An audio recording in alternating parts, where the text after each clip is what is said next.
Kita hari ini temanya adalah lari dari Tuhan, dan itu diambil dari Yunus pasal yang pertama. Mari kita membaca Yunus pasal yang pertama. Saya membaca 3 ayat pertama saja, yaitu 1, 2, dan 3. Yunus pasal yang pertama, ayat 1 sampai 3. Saya bacakan. Datanglah firman Tuhan kepada Yunus bin Amittai demikian. Bangunlah, pergilah ke Niniwe, kota yang besar itu. Berserulah terhadap mereka karena kejahatannya atau penderitaannya telah sampai kepadaku.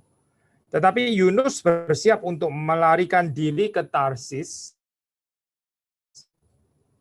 jauh dari hadapan Tuhan. Ia pergi ke Yafo dan mendapat di sana sebuah kapal yang akan berangkat ke Tarsis. Ia membayar biaya perjalanannya, lalu naik kapal itu untuk berlayar bersama-sama dengan mereka ke Tarsis, jauh dari hadapan Tuhan. Demikian pembacaan firman Tuhan. Mari kita masuk di dalam doa. Tuhan berkati perenungan pada siang hari ini, pada pagi hari ini kami berdoa supaya Tuhan menolong kami untuk bisa mengertinya, dan Roh-Mu yang kudus boleh menerjemahkan di dalam setiap konteks kehidupan kami, sehingga kami tahu apa yang menjadi kehendak Tuhan, apa yang menyenangkan Tuhan, apa juga yang mendukakan Tuhan, sehingga kehidupan kami ini boleh terus dikuduskan, disempurnakan, semakin berkenan kepada Tuhan. Tuhan menolong hamba-Mu juga di dalam segala keterbatasan. Kau memberkati, bisa memberikan penguraian dengan baik, dengan jelas, dan memberkati kami semua. Demi Yesus Kristus kami berdoa. Amin. Ya, Uma-Upa, kalau kita membaca di dalam bagian ini ya, penulis daripada kitab Yunus ini menggambarkan dengan sangat singkat ya. Ada firman Tuhan datang kepada Yunus bin Amittai. Tapi kita nggak dijelaskan di situ tuh datangnya di dalam cara bagaimana gitu, di dalam keadaan yang seperti apa ya. Itu di dalam kitab Yunus bagian ini nggak terlalu dipersoalkan dan nggak terlalu dibicarakan ya.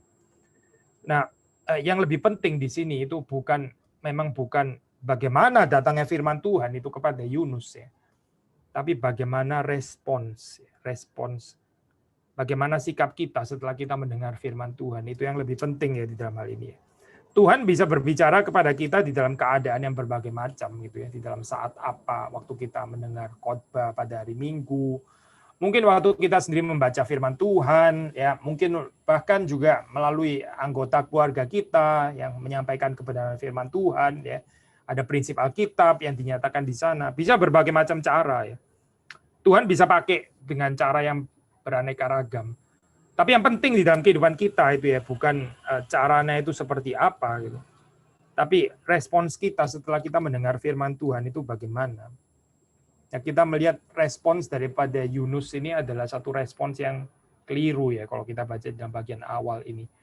Bahkan kalau kita membaca sampai kepada pasal akhir dari kitab Yunus ini, agaknya dia juga masih kesulitan ya untuk menerima pekerjaan Tuhan yang seperti itu. Nah, ini yang kita mau renungkan ya pada hari ini. Tema kita kan lari dari Tuhan.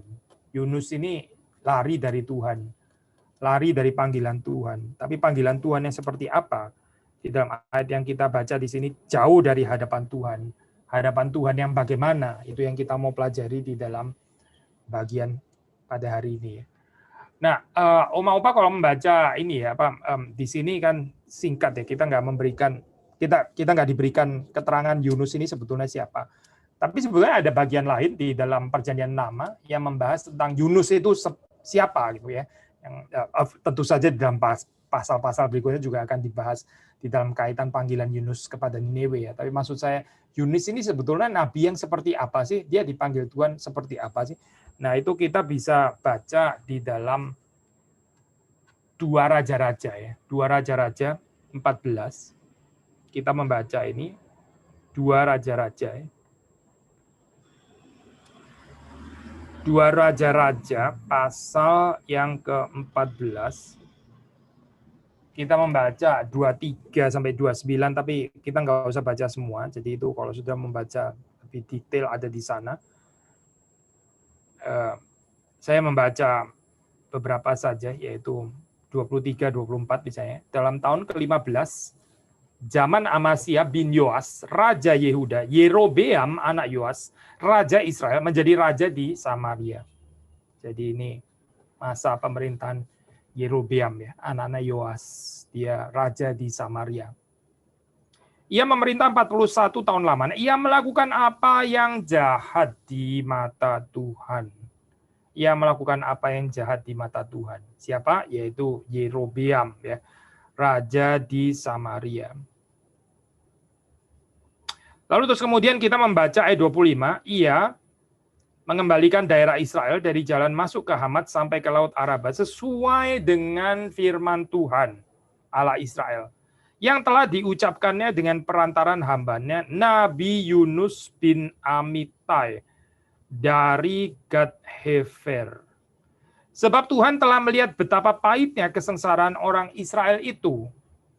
Sudah habis lenyap baik yang tinggi maupun yang rendah kedudukannya dan tidak ada penolong bagi orang Israel. Nah, kalau kita membaca di dalam bagian ini ya, singkat ceritanya itu begini. Jadi Yunus ini adalah seorang yang pernah dibangkitkan Tuhan ya, untuk mengatakan kalimat nubuatan ya, yang akan memulihkan Israel. Sementara padahal kita tahu ya pada zaman itu Israel itu diperintah oleh seorang raja yang jahat, yang melakukan apa yang jahat di mata Tuhan. Jadi kita bisa melihat apa di sini ya? Pekerjaan Tuhan itu bukan tergantung daripada berapa baiknya manusia itu gitu ya. Berapa baiknya raja itu gitu. Terus kemudian Tuhan akan tergantung kepada kebaikan raja itu. Kalau rajanya baik ya, kalau orangnya baik, Tuhan akan memberkati. Ya, kalau rajanya jahat ya, dan memang rajanya jahat kan di sini ya. Berarti Tuhan akan membuang ya seluruh Israel. Pekerjaan Tuhan itu didasarkan bukan berdasarkan kebaikan saudara dan saya atau kebaikan orang lain yang kita lihat gitu ya, yang kita senang atau kita nggak senang, bukan itu, tapi berdasarkan semata-mata belas kasihan Allah sendiri, belas kasihan Allah kepada umatnya yang sedang menderita. Jadi meskipun ya di sini Israel itu sedang, di dalam hal ini Samaria ya, kerajaan utara, sedang dipimpin oleh seorang raja yang jahat di hadapan Tuhan. Tapi firman Tuhan yang disampaikan melalui Yunus ini ya, inilah yang sebetulnya menentukan, ya akan mengubah ya nasibnya Israel, kehidupannya Israel ya, yang akan memulihkan Israel. Jadi Tuhan yang berfirman, ya ini lebih penting daripada Raja Yerobeam ini jahat atau enggak jahat. Nah, kenapa ya? Ini prinsip seperti ini penting ya? Karena ini ada kaitannya dengan panggilan Yusuf lagi. Panggilan Yunus ya ke Nineve gitu. Nineve itu sebetulnya juga terkenal sebagai bangsa yang jahat yang diperintah oleh raja yang jahat juga itu. Tapi Yunus bisa mengerti kalau sekalipun Raja Yerobeam, rajanya Israel itu jahat, tapi Yunus bisa mengerti bahwa Tuhan itu bisa bekerja melampaui itu. Dia tetap bisa memulihkan Israel, memberkati Israel. Ya. Tapi dia nggak bisa terima, dia nggak bisa mengerti. Nineve dengan rajanya yang jahat, bangsanya yang jahat, tapi terus kemudian kenapa Tuhan mau memulihkan mereka? Kenapa saya dipanggil untuk mengundang mereka kepada pertobatan? Nah, ini yang nggak bisa diterima oleh Yunus. Ya. Dengan kata lain, ya Yunus ini adalah seorang nabi yang ya hatinya itu boleh dikatakan sempit ya. Dikuasai oleh semacam nasionalisme, dikuasai oleh semacam semangat kebangsaan ya, atau kalau kita terjemahan bisa kesukuan gitu ya. Semangat ya hanya mementingkan kelompok sendiri, grup sendiri ya, orang-orang sendiri. Tapi dia nggak punya keluasan hati ya untuk menerima bahwa Tuhan itu juga bisa berbelas kasihan kepada musuh-musuh Israel. Jadi kalau Tuhan itu menolong Israel ya, memulihkan batas-batas ini kerajaan Israel. Yunus suka, Yunus senang, bisa terima. Ibaratnya kalau Tuhan memberkati saya dan keluarga saya, itu oke gitu. Itu oke, saya senang. Kalau Tuhan memberkati gereja saya senang. Memberkati bangsa saya senang. Kelompok saya senang. Tapi kalau Tuhan terus kemudian memberkati orang-orang yang saya nggak senang, orang-orang yang pernah melukai saya, orang-orang yang saya sulit bergaul dengan mereka, nah saya nggak senang. Saya nggak mau itu terjadi. Saya nggak suka itu terjadi. Saya maunya Tuhan itu hanya untuk keluarga saya saja. Saya maunya Tuhan hanya untuk gereja saya. Saya mau Tuhan itu hanya untuk kelompok saya. Yang lain, ya itu orang jahat. Tapi kalau saya jahat, ya tolong Tuhan berbelas kasihan. Tolong Tuhan mengampuni saya. Tolong Tuhan bersabar kepada saya. Tuhan tolong ya tetap mengasihi saya. Tapi kalau yang lain jahat, ya dihukum saja. Gitu. Kalau yang lain jahat, ya biarlah mereka binasa. Gitu. Gak usah Tuhan kasih kesempatan mereka untuk bertobat. Gak perlu. Lebih baik dibinasakan saja. Nah, waktu kita membaca ini ya cerita Yusuf, sebetulnya kita mendapati diri kita sendiri ya di dalam cerita ini. Ini seorang nabi loh. Tapi seorang nabi yang nggak mengerti keluasan hati Tuhan. Padahal sebetulnya kalau kita membaca, ya misalnya untuk perbandingan ya di dalam kitab Amos ya, cerita tentang pemulihan Israel, itu penekanannya itu apa sih ya? Kenapa itu Israel dipulihkan? Bukan terutama karena, oh Israel ini adalah bangsa pilihan Allah, jadi bangsa pilihan Allah boleh semena-mena.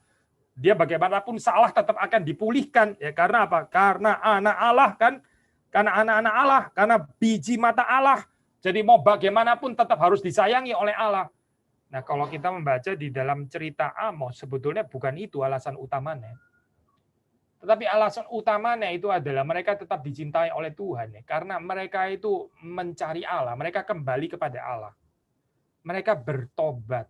Intinya itu bukan karena Israel ini sangat khusus ya, sehingga ya apapun yang dilakukan oleh Israel bagaimanapun Tuhan itu pasti harus selalu mengasihi. Bukan di sana, bukan di sana penekanannya. Tapi di dalam pengertian bahwa Israel itu mengerti ya, setiap kali waktu gagal, waktu jatuh, waktu kehidupan itu di dalam kesulitan, ya penderitaan, tapi seandainya Israel itu mau kembali kepada Tuhan, kata kunci ya, kembali kepada Tuhan, maka Tuhan itu boleh mengampuni mereka. Tuhan bisa mengampuni mereka. Nah, Yunus agaknya tidak melihat ya prinsip ini gitu. Kalau Israel yang berdosa kembali kepada Tuhan, itu Tuhan boleh menerima kembali. Maka bangsa yang lain yang juga mau kembali kepada Tuhan, mau bertobat kepada Tuhan. Ada orang-orang yang lain yang kita nggak suka, yang nyebelin, yang kita nggak suka bergaul dengan mereka gitu ya, yang kelompok lain dan sebagainya. Tapi mereka mau kembali kepada Tuhan. Harusnya Tuhan juga boleh menerima mereka. Sama ya, prinsip yang sama. Kita nggak boleh membedakan di dalam hal ini. Seperti kayak seolah-olah Tuhan itu bekerja dengan dua macam standar. Kalau kepada kita dan kelompok kita, Tuhan itu baik. Tapi kepada kelompok yang lain, Tuhan silakan menyatakan murka. Nah, itu kita memaksa Tuhan untuk bekerja dengan dua standar namanya. Jadi sekali lagi saya di dalam bagian ini kita melihat bagaimana cinta kasih Tuhan yang luas yang besar itu ya. Juga untuk orang-orang Niniwe seandainya mereka juga kembali kepada Tuhan seperti Israel juga kembali kepada Tuhan dan juga bisa diterima oleh Tuhan. Nah, di dalam ini ya pembacaan kita tadi ya di dalam Raja-Raja 2 Raja-Raja 14 kan dikatakan di situ Tuhan tuh berbelas kasihan ya, melihat keadaan Israel ya yang pahit, sengsara, ayat 26 tadi yang kita baca ya. Betapa pahitnya kesengsaraan orang Israel itu. Pahit dan sengsara. Nah, ada penafsir waktu membaca kitab Yunus ini ya, dia mengeksplor, dia menggali bahasa aslinya. Itu kalau kita baca di sini yang kita baca dalam bahasa Indonesia tadi kan ini ya, tadi Oma Opa kan baca di situ. Sebentar ya, ini saya buka bagian firman Tuhan ini. Di dalam balik ke Yunus tadi ya, kan ada istilah kejahatan ya. Kalau kita membaca di dalam ayat yang kedua kan, bangunlah pergilah ke Niniwe kota yang besar itu berseluruh terhadap mereka karena kejahatannya ya. Sebetulnya kata ini ya memang bisa diterjemahkan menjadi kejahatan ya. Tapi sebetulnya juga bisa diterjemahkan menjadi kesengsaraan. Jadi itu evil ya kalau di dalam bahasa Inggris misalnya. Evil itu memang bisa diterjemahkan menjadi morally evil, meaning wickedness gitu ya, kejahatan. Tapi evil juga bisa diterjemahkan menjadi ini apa calamities, suffering ya, penderitaan, kesengsaraan ya. Itu juga bisa disebut evil. Jadi bukan morally evil di sini ya, bukan evil di dalam pengertian moral, tapi di dalam pengertian non moral. Nah, kalau kita terima penafsiran ini ya, sebetulnya kan kita teringat kembali kepada apa yang dicatat di dalam kitab Dua Raja-Raja tadi ya. Israel itu dalam keadaan pahit, di dalam keadaan sengsara, dan Tuhan berbelas kasihan. Maka di sini Ninive ya, itu juga di dalam satu keadaan yang seperti itu, dan Tuhan itu juga berbelas kasihan kepada mereka. Nah, di dalam hal ini ya ada satu tafsiran gitu. Kalau kita percaya kitab Yunus ini ditulis di dalam penulisan yang lebih awal, maka ada tafsiran seperti ini ya, Om Pak. Itu sekitar tahun 763 ya, 763 sebelum Kristus ya. Jadi ini sebelum tahun 0 ya. Sebelumnya lagi 763 tahun sebelumnya ya. Nah, itu Ninive ya, ini di situ tuh mengalami keterpecahan ya. Jadi ini bangsanya itu mengalami ancaman keterpecahan ya, disintegrasi bangsa gitu. Lalu terus kemudian mereka juga kalah di dalam peperangan ya, bangsa ini kalah. Belum lagi terus kemudian disertai dengan adanya banjir ya. Musibah banjir, flood. Dan juga kelaparan. Jadi kalau kita menempatkan penulisan daripada kitab Yunus ini di dalam penanggalan yang agak awal ya. Nah, ini bisa dikaitkan dengan konteks keadaannya sedang menimpa Ninive pada saat itu ya. Ninive itu sedang mengalami penghakiman Tuhan seperti ini, dan bangsa ini sendiri juga menghayatinya, likely juga seperti itu ya. Bahwa penderitaan yang mereka alami itu adalah penderitaan akibat dosa-dosa mereka, karena memang ini adalah bangsa yang kejam sih, bangsa yang jahat ya. Saya nggak tahu Oma-Opa pernah mendengar ya, ini ceritanya menakutkan sih sebetulnya. Itu ada bangsa ini adalah bangsa yang menguliti musuhnya hidup-hidup ya. Musuhnya itu kalau tertangkap oleh ini ya, tentara Ninive itu dikuliti hidup-hidup. Sadis sekali ya bangsa seperti ini. Maka secara manusia sebetulnya kita bisa saja ya mengerti kenapa Yunus itu sangat enggan ya. Kenapa Yunus itu sangat-sangat enggan untuk pergi ke Ninive. Karena dia nggak mau kalau Tuhan itu terus kemudian mempertobatkan mereka. Bangsa ini terlalu jahat. Terlalu jahat. Nah, sebenarnya ya, kalau kita membaca di dalam Perjanjian Lama, memang ini bukan satu-satunya kali sih ya kalau kita baca. Maksudnya begini ya, di dalam Perjanjian Lama itu kita baca ada cerita-cerita misalnya ya, Elia itu kan pernah disuruh pergi ke satu kotanya orang kafir ya, namanya Sarefat. Nah, di situ terus kemudian dia diminta untuk melayani, menolong seorang janda ya. Ini berarti Elia harus keluar kan ya, keluar dari Israel, datang ke daerah orang kafir itu kan ya, Sarefat. Lalu terus kemudian Abram yang juga dipanggil keluar daripada tempat tinggalnya Mesopotamia ya, untuk menuju tanah perjanjian. Ini juga meninggalkan tempatnya sendiri. Musa misalnya ya, Musa juga dipanggil keluar dari Mesir kan ya. Untuk apa? Untuk hidup bersama dengan orang Israel. Nah, Yunus pasti tahu ya cerita-cerita ini, sebagai seorang nabi nggak mungkin dia nggak tahu cerita Abraham, Musa, Elia ini ya. Tahu dia pasti gitu. Tetapi ya tetap saja mungkin kita bisa di dalam hal ini mengerti kesulitannya Yunus ya. Yunus bisa saja ya mengatakan, ya tapi lain ya itu ya. Misalnya Musa dipanggil keluar dari Mesir ya. Oke, memang dia dipanggil keluar daripada tempat tinggalnya di Mesir, di istana. Tapi kan dia dipanggil untuk bersama-sama dengan umat Allah, untuk bersama-sama dengan umat Israel. Elia, Elia boleh saja dipanggil untuk pergi ke daerah kafir begitu ya. Tapi janda itu kan bukan janda yang jahat. Ini kan bukan janda yang menguliti musuh-musuhnya, kan bukan gitu ya. Ini kan janda yang kasihan sebetulnya gitu.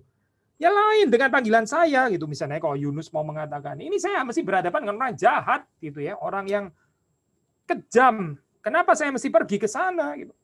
Memang sih ya, sebetulnya kalau kita mau bicara bagian ini ya nggak bisa dibandingkan sih, betul gitu. Tapi begini, saudara, sebetulnya di dalam keadaan seperti ini ya, yang Tuhan mau Yunus belajar itu apa sih ya?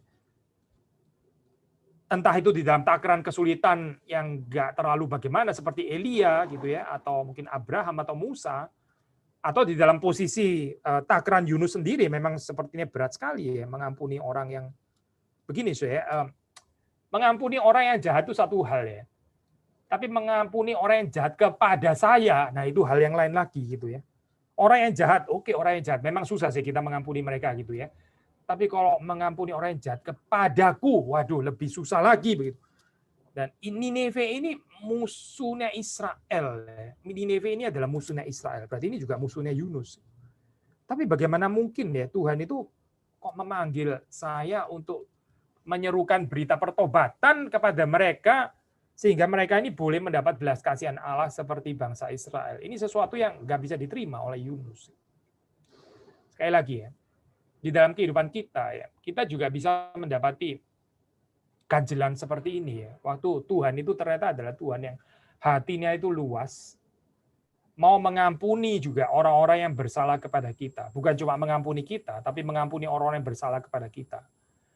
Tuhan itu memberikan keselamatan bukan hanya bagi Israel, tapi dia juga memberikan keselamatan bagi musuh-musuh Israel.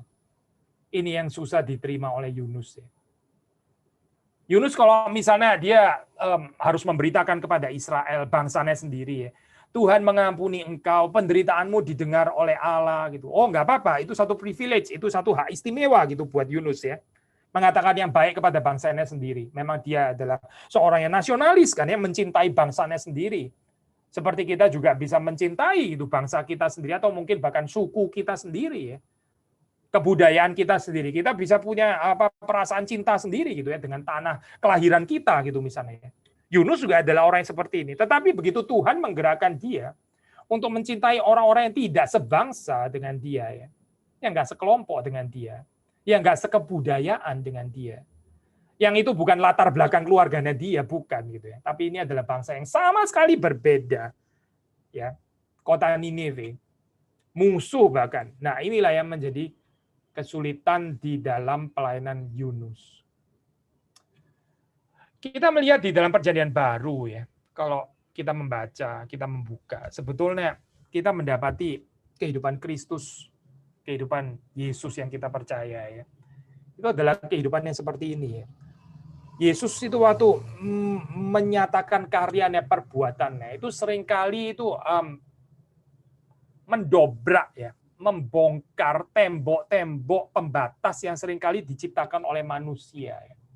Entah itu tembok apa saja, tembok kesukuan gitu ya, tembok tingkat sosial, kaya miskin, tembok usia misalnya, tembok yang mana tua, yang mana muda gitu, tembok macam-macam saya, tembok apapun yang seringkali diciptakan oleh manusia yang berdosa seperti saudara dan saya.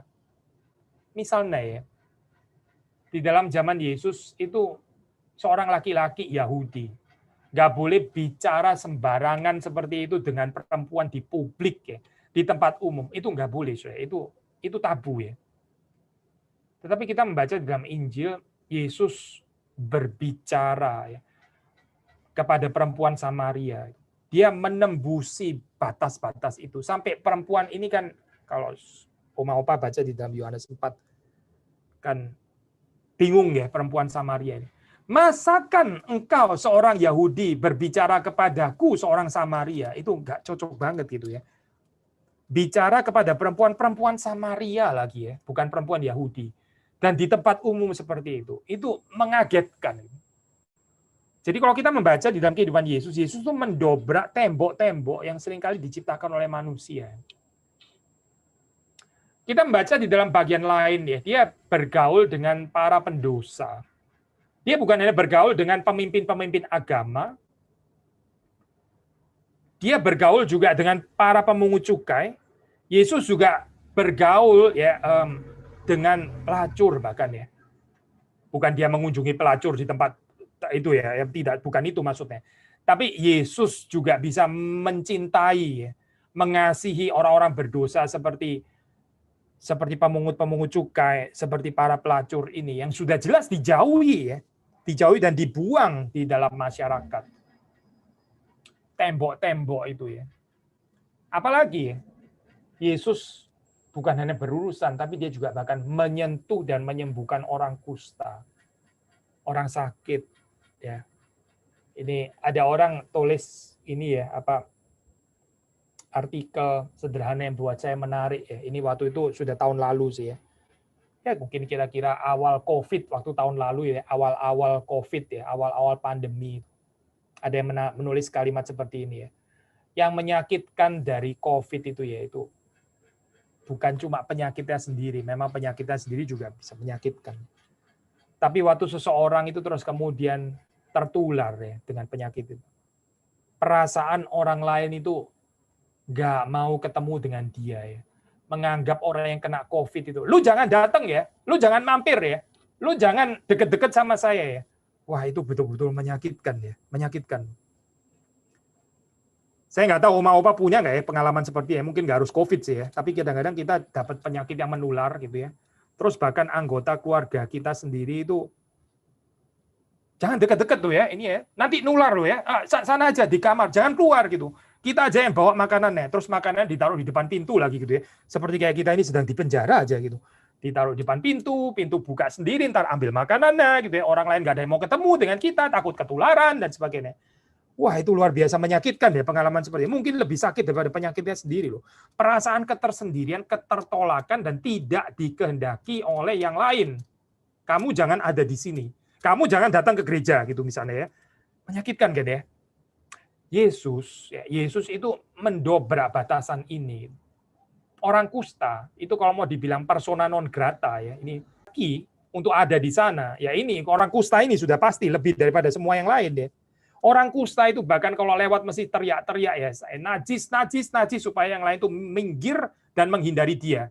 Karena apa? Ya karena ini orang yang najis, yang sebaiknya nggak berurusan dengan siapapun. Gitu.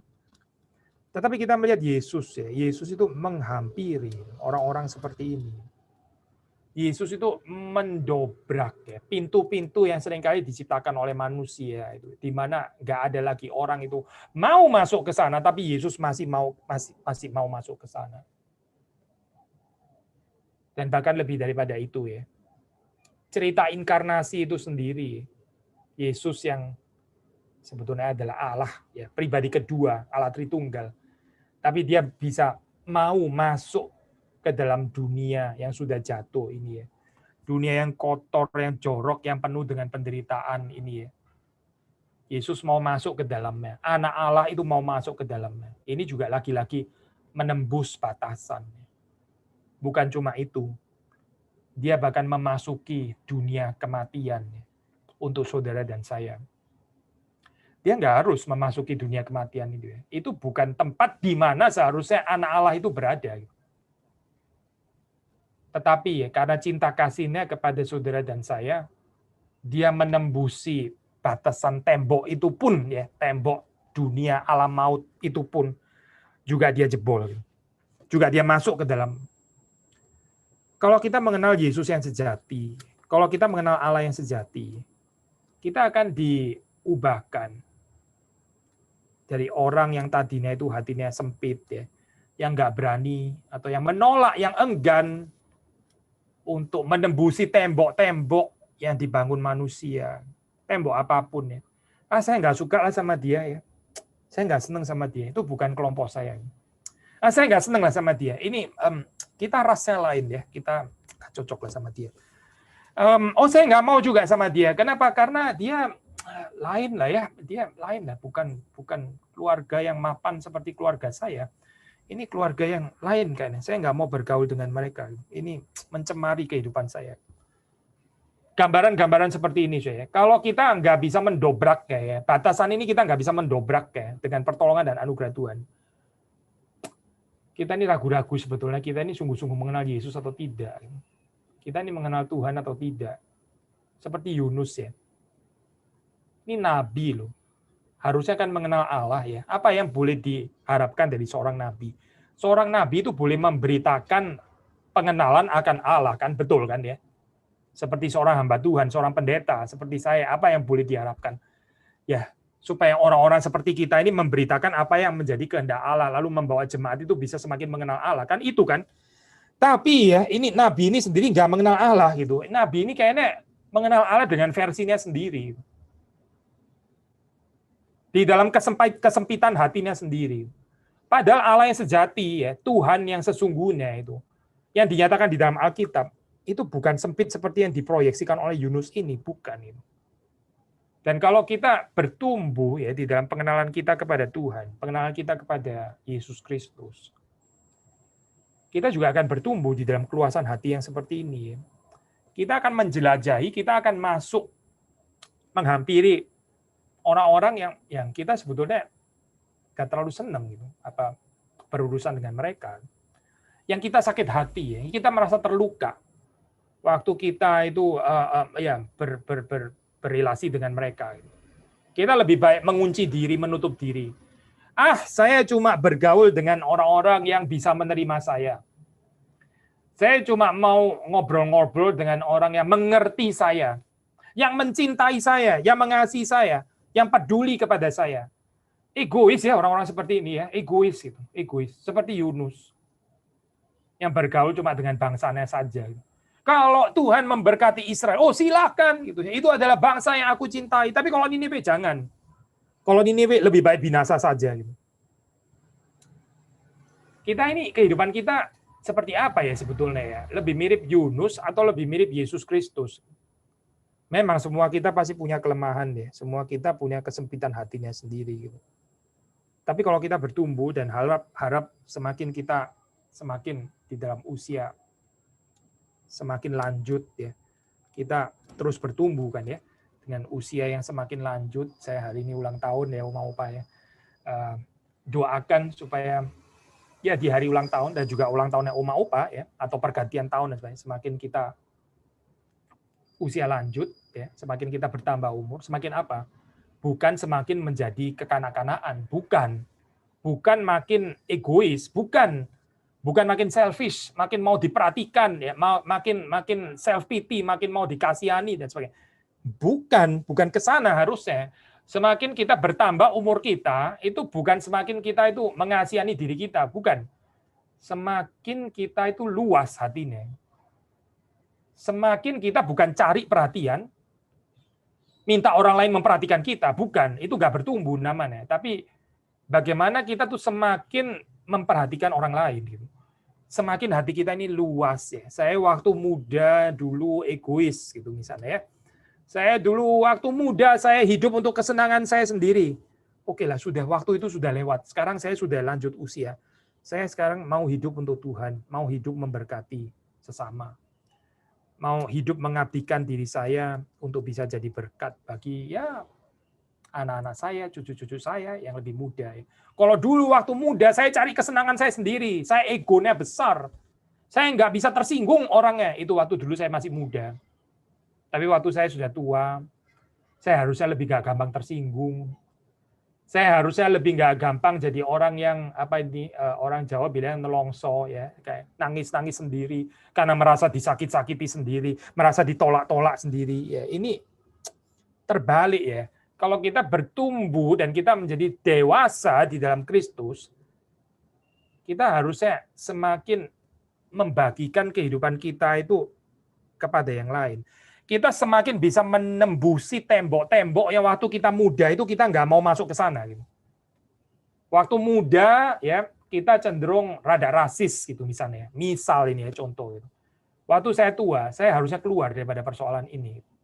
Waktu muda, saya itu memandang orang yang mana kaya, yang mana rada miskin dan sebagainya. Saya sangat peka dengan hal.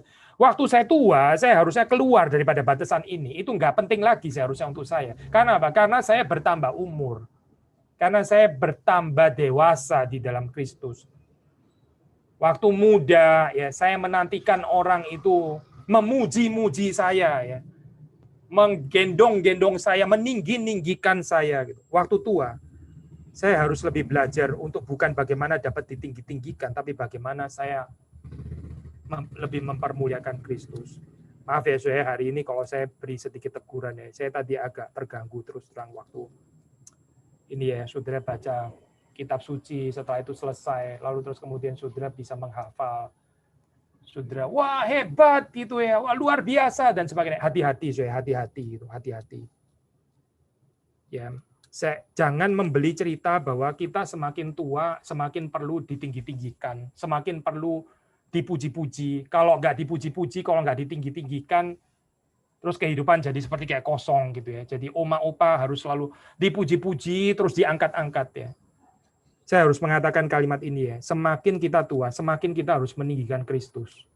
Semakin oma opa itu bertambah usia, semakin nggak tertarik untuk dipuji-puji. Jadi jangan membuat cerita oma opa ini adalah kehidupan yang kasihan, sudah sendiri, mesti dipuji-puji terus gitu misalnya ya. Tidak. Bukan itu. Itu bukan jalan kekristenan. Bukan. Kalau kita bertumbuh, kita dulu waktu muda suka sekali dipuji-puji, ditinggikan, dibilang orang hebat, luar biasa gitu. Tapi kalau kita sudah tua, kita harusnya sudah mati terhadap itu. Kita harusnya lebih peka dan kita minta kekuatan kepada Tuhan. Bagaimana saya di dalam hidup, sisa kehidupan saya, lebih lagi meninggikan Kristus dan bukan cari pujian untuk diri kita sendiri. Harap kalimat ini nggak membuat kita tersinggung ya. Harap kalimat ini nggak membuat kita, jadi nggak ada tempat dong untuk saya begitu ya. Jadi perasaan saya di mana dong? Siapa yang memikirkannya dan sebagainya. Kita sudah disalibkan, mati bersama dengan Yesus Kristus. Seperti Yesus Kristus yang mendobrak ya pintu kematian itu ya. Kita seharusnya juga berani masuk ke dalam kematian itu. Di dalam pengertian apa ya? Kematian manusia lama kita. Itu dulu waktu kita muda ya. Kita nggak berani mematikannya. Kita menjunjung-junjung ego kita sendiri. Tapi sekarang setelah kita bertumbuh di dalam Kristus, kita harusnya mati terhadap itu. Mari kita belajar ya dari cerita Yunus ini. Kita bersyukur ya Alkitab waktu memberikan cerita kegagalan ya. Karena apa? Ya karena cerita-cerita kegagalan ini perlu ya karena saudara dan saya sendiri juga adalah orang yang gagal. Tapi kita bersyukur ya di sini Tuhan itu setia.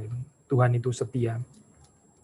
Yunus ini namanya Yunus bin Amitai. Amitai bin Amitai. Itu kalau diterjemahkan son of faithfulness. Anak kesetiaan. Tapi kita melihat bukan Yunus sebetulnya yang setia ya. Tapi Tuhan yang setia. Tuhan yang tidak berhenti setia di dalam kehidupan Yunus juga. Dan Tuhan yang sama juga setia di dalam kehidupan Oma dan Opa. Mari kita dengan bertambahnya umur di dalam kehidupan kita menjadi makin tua ya. Kita juga terus makin dewasa. Makin memuliakan Tuhan, makin mencintai Tuhan, makin menjadi berkat bagi orang-orang yang ada di sekitar kita. Seperti Tuhan kita Yesus Kristus. Mari kita masuk di dalam doa. Bolehkah minta Pak Ronald untuk menutup di dalam doa?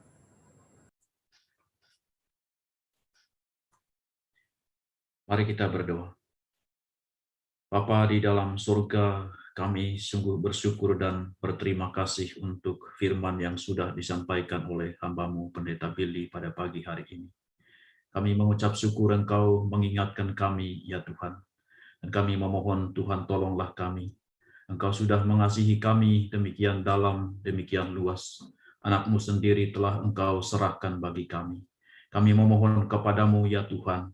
Biarlah Tuhan juga menolong kami, agar di dalam hidup kami juga memiliki hati yang luas terhadap sesama kami, yang juga membutuhkan belas kasihan seperti kami membutuhkan belas kasihan daripada Tuhan, yang membutuhkan perhatian seperti kami membutuhkan perhatian daripada Tuhan, yang membutuhkan pengampunan seperti kami membutuhkan pengampunan daripada Tuhan.